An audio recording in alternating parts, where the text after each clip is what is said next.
everybody, you're very welcome to another episode of Magical Ireland with me. I'm delighted to introduce you to one of my tour guides for 2025. Her name is Helen Kavanagh. She's from County Carlow, and we had a great chat. She's a very interesting person. She's going to be a great addition to Secret Ireland Tours, so I'd like you to have a listen, hang it with us for about an hour, and please enjoy the programme. Please like and share and subscribe to our YouTube channel as well. That would be great. Okay, enjoy the programme. Hello everybody, you're very welcome to Magical Ireland with me. Well, as I've told you, we are talking to our ambassadors, but we're also talking to our tour guides, and I have a very special tour guide with me today. She's going to be helping us out on some of our tours for 2025. Very expert at her job. She knows her job very well. She's at it a long time. You're very welcome to the programme, Helen. This is Helen Kavanagh, everybody. Hi, everyone. How are you? How are you doing, Helen? I'm grand. Surviving the cold weather at the moment here. Yes, well, we're kind of surviving it here as well. There's some states that have really been blasted with snow recently. We haven't yet, but I think it's on its way. We had a shower, just a small shower about a week ago, but it went just as quickly. Thank God. Because where I live in a very rural area, and we get snowed in. If it's going to snow, we get snowed in. But anyway, yeah. So where are you based, Helen? Tell everybody. I live in Southeast Ireland. I live in County Carlow, which we're the second smallest county, and it's shaped like a sugar beet. And up at the top of Carlow, there's a little lump, and I'm on the top of the lump. I'm completely surrounded by West Wicklow. It's a very beautiful place. It's gateway to the Wicklow Mountains, is what we say. Oh, yeah. But and the Wicklow Mountains sheep, and it's nice. Yeah, the Wicklow Mountains are beautiful. Sally Gap is beautiful, and Glendalough and Powerscourt. Glendalough is about not even 30 minutes from me, and I think it's a magical place. I love going there, and especially during the different seasons. I mean, the colors change, the heather, and it's lovely. And I love bringing my guests to see Glendalough because it's very special. I think it's a very special place. It is. Absolutely. I bring people there all the time. We were there actually in October, and the autumn colors were beautiful. Yeah. And you know, lucky enough, we had nice mild weather, Helen, while we were there. You know, because you never know what the weather will be like up in the mountains, you know? Oh God, no. But did you see any deer when you were there? Because sometimes there's actually, it's the last time I was there, it was in September, but there's 3 or 4 deer, and they come down and they walk around where the information area is. Really? And we got pictures of them. Yeah. Well, we're lucky enough, funny enough, even though we're in a suburb, there's kind of wooded area behind us, and we have deer behind. I could walk out and I could see 5 or 6 deer in my backyard. Oh wow.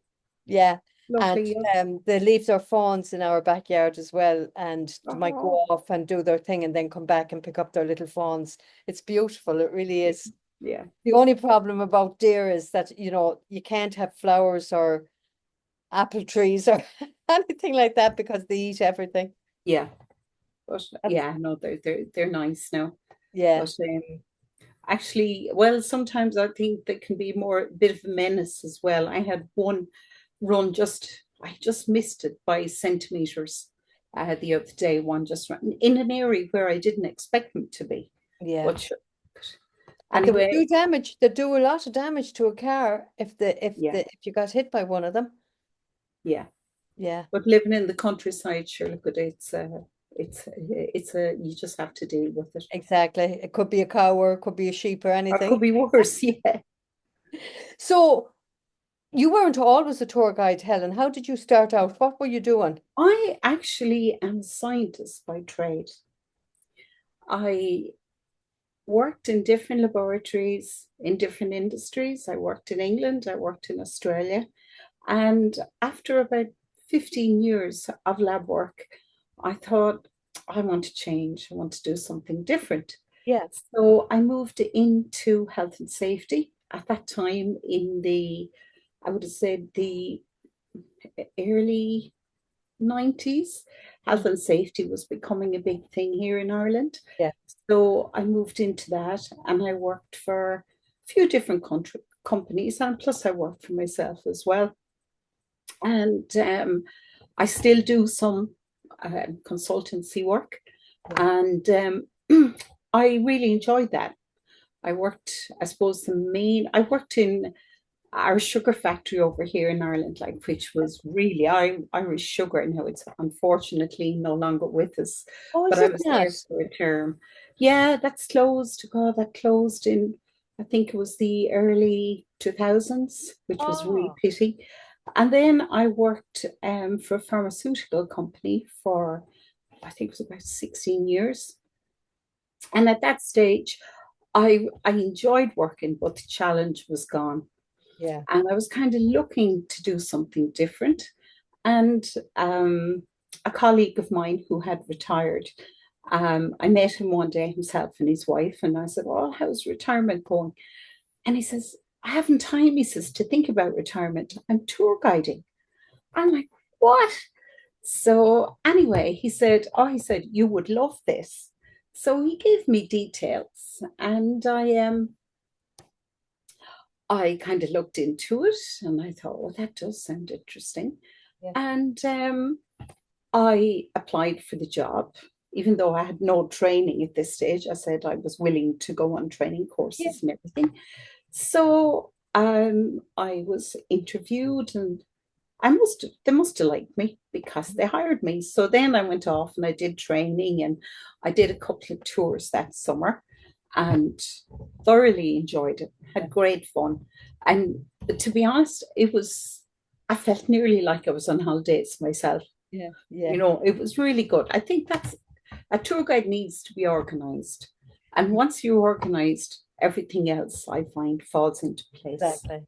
And And but anyway, so when the season was finished, then I went off and I did the national tour guide course. So I'm actually a national tour guide of Ireland. I have my Shamrock, and I found that really, really interesting, especially because I had never really did a lot before on archaeology in ancient Ireland and all that kind of stuff. And it opened up a yeah. totally new world for me. Like I'm absolutely fascinated Yeah. by, all things historic, and like there's areas like on tours that we visit, like especially up in Sligo, which I Yes. know is your home county. Like I think Crevickeel and Carramore are just Have you ever been outstanding. to Cuivakeel? Yeah. Have you been to um Carrowkeel? No, I've done Crevickeel and Carramore. I haven't been Yeah. to this one. Is this Well, nice?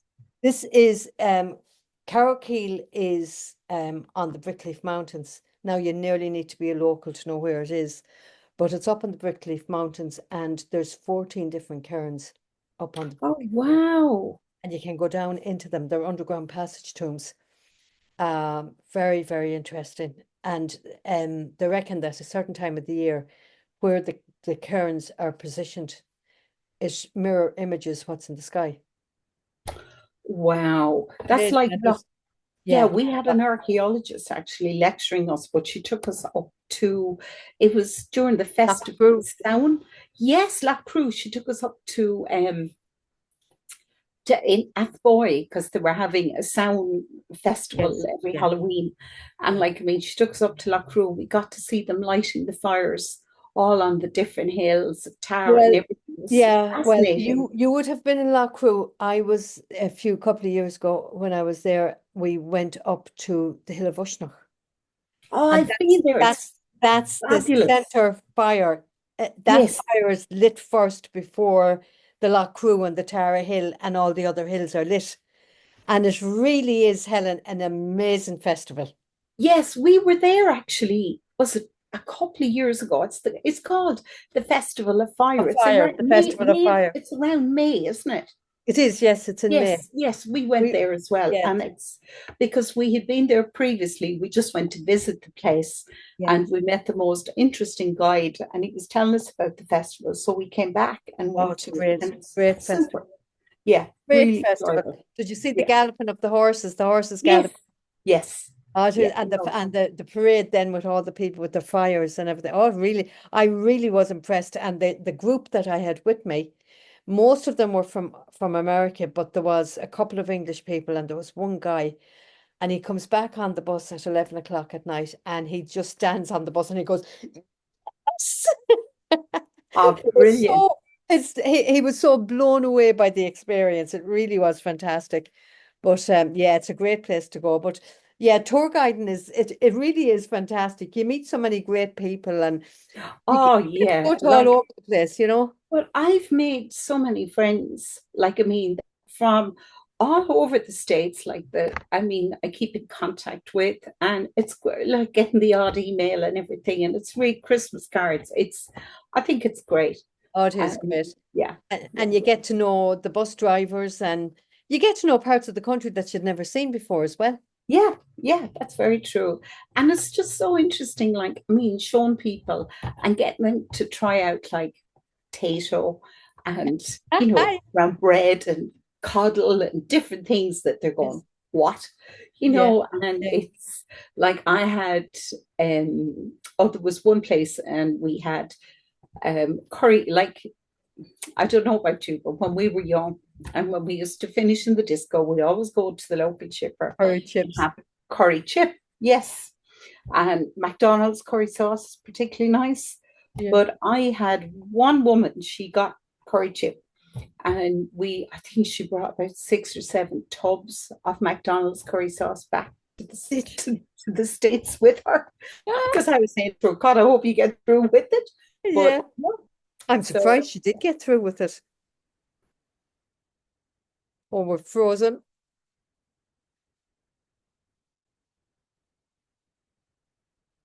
We're frozen, ladies and gentlemen. She's back again. Oh yeah, good. Yeah, we're frozen for a little while. Yeah, I wonder did she get through with I the don't know curry? which.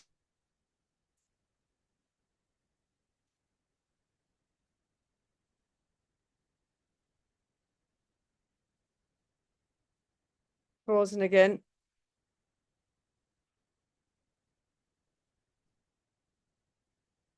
I don't know Okay. Are you there, Helen? Oh yeah, you're Yes, yeah, yeah. sorry. You froze again. Yeah, but anyhow, yeah. So you have also done tours in Scotland, Wales, and England? Scotland, Wales, and England. Yeah, I would have said Scotland. I love Scotland. Scotland and Ireland are just so similar. Yeah. And I think the Scottish and the Irish are also so similar. But yes, I've toured all of Scotland and I've done Wales and I've done, I suppose, London, Oxford, where else? Have you visited Stonehenge? Oh yes, Stonehenge, Stratford-on-Avon, all those. Like Yeah. it's Yeah. lovely.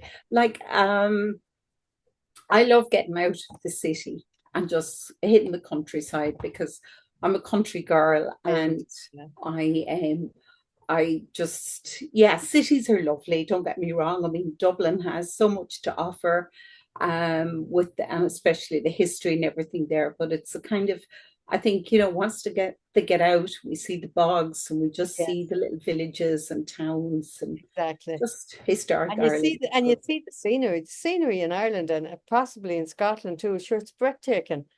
I was going to say Glencoe in Scotland, it never ceases to, every time I go there, I catch my breath. It's Yeah, just yeah, spectacular. But it's like, I mean, when you go to Coombe on the Ring of Kerry and you look across and you drive up and you get out and you just look over at the Skelligs and everything, it's just breathtaking. that's unbelievable. It's It's like beautiful. Dingle. I mean, I think Dingle, oh, Dingle is just, it's a toss up between Dingle and the Ring of Kerry, but I think I would have to go with Dingle and Mullaghmore up in Sligo. Oh yeah, Mullaghmore and even Connemara. If you go through Connemara, Yes, there's a yeah, different kind of a ruggedness and a different It's kind a of kind of beauty. what was it? Oscar Wilde said, a savage beauty or something. Yeah, Yeah. that's actually a great description for Connemara. I think Yeah, so. Yeah. Yeah. No, it's yeah, Mullaghmore and then Slieve League. Sure, the whole country is beautiful. I mean, the we're, Hills of Antrim are beautiful to go for a drive on the yes. Yeah. I hills. mean, to be fair, we're blessed that we have such a little gem of a Yeah, country. yeah, And I think what I lived in Australia for a couple of years, and when I came home, it was May, so the country was starting to green up a bit, and the silage hadn't been cut, so the place was just a carpet of green. And I remember like coming in over Dublin Airport and just seeing yeah, all the greenness, because like after Australia, like it was kind of, I yeah. love Australia, but it was kind of burnt up. And myself and my friend, like, and the two of us started crying, like, with emotion when we saw the place. And it was just Well, it's how nice funny, to Helen, be. that you say that because I remember when I came back to America, and people would, when you're at home in Ireland and you have these visitors coming and they say, "Oh my gosh, this place is so green," and you don't really understand what they're talking about. It's No, like it's no, never place green. But yeah, it's only when you go away and you're away for a long time and then you come back and you're flying into Dublin and you look and you say, "Oh my God, it's really yeah, green." I mean, it definitely. really hits you. And you Yeah, see, then, you might be in a place like where I am, it's very flat. There's no hills or mountains or anything like that. And even if you drive 2 hours in most directions, it'll be just flat. mhm, There's no scenery per se. But when you go back home then and you take a drive down to Wicklow or you know, over to Sligo or down to Galway for crying out loud. You realize the beauty of the place. yeah, yeah, that's true. You It's do. true. We're lucky, very lucky actually, to live in such a nice place.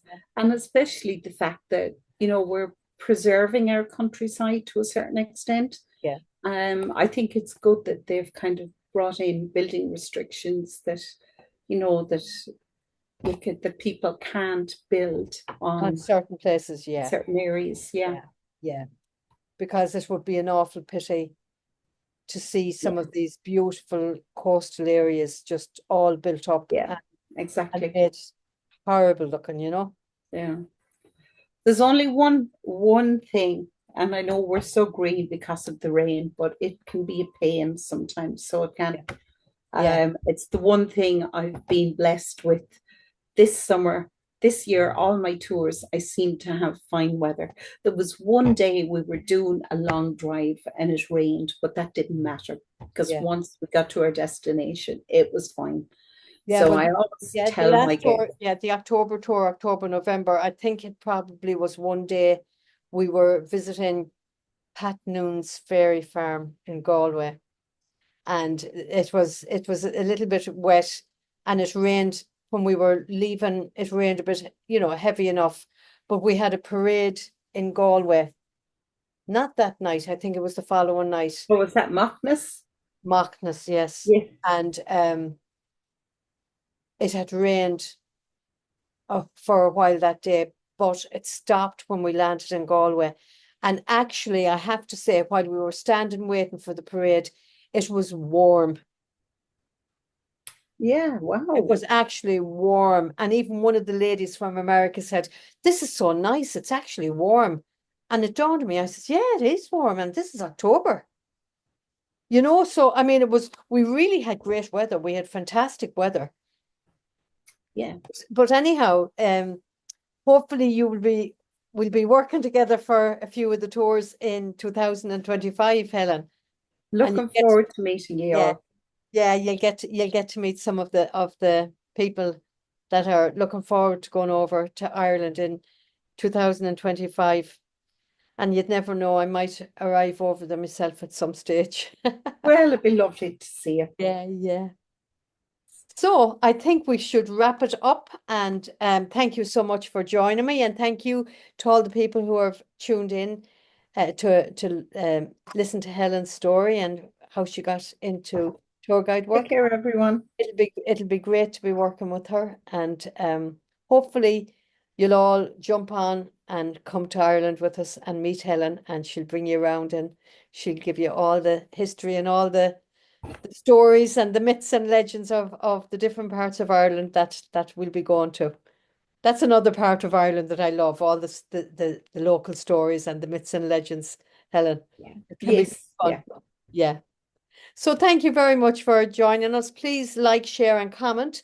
And please subscribe to our YouTube channel as well. And we'll see you the next time. Thank you very much, everybody. God bless. Bye. We have to turn this off now. Yeah, there you go.